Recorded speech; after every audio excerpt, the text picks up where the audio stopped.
বছর কয়েক আগে কি রোগ হলো গো? হ্যাঁ, করোনা।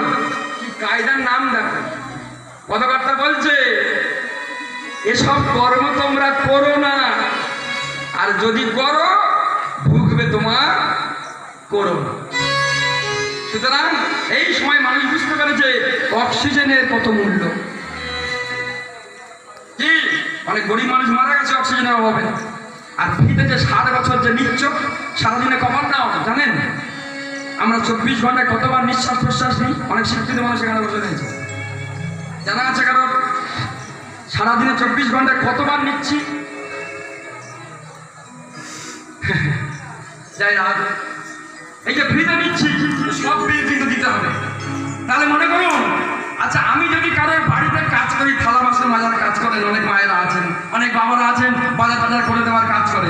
আচ্ছা যে বাড়িতে আমি কাজ করছি ওই বাড়ির যে বিল আসবে সে বিলকে আমি দেবো কি বাবা? আমি যে বাড়ির কর্মচারী সেই বাড়িতে এইসব যদি বিলগুলো আসে, বিলকে আমি দেবো না বাড়ির মালিক দেবে? কে দেবে? তাই তো ও বোকা, এইসব বিল আমাদেরও দিতে হবে। সুতরাং সময় থাকতে মালিকের চরণ ধর।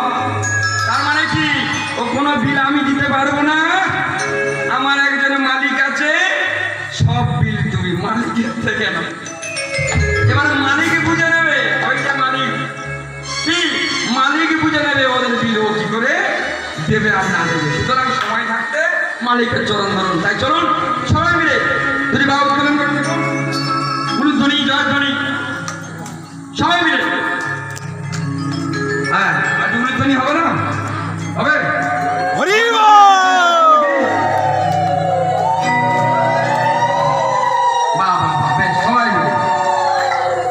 আপনার বৃন্দাবন যেতে গেলে কি বলতে হয়? বৃন্দাবনে গেলে কি বলতে হয়? রাধে রাধে বলা যাবে কষ্ট করে? কষ্ট হচ্ছে না? ঘুম ঘুম পাচ্ছে না? সবাই মিলে চলুন। জয় রাধে রাধে হে রাধে,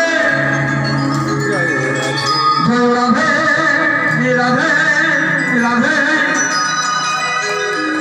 জয় রাধে রাধে রাধে, জয় রাধে রাধে। আর সবাই মিলে প্রেমানন্দে বাহু তুলে, প্রেমানন্দে বাহু তুলে কি বলতে হবে? মনে রাধে রাধে সবাই মিলে কেউ বাচ্চা রাধে রাধে।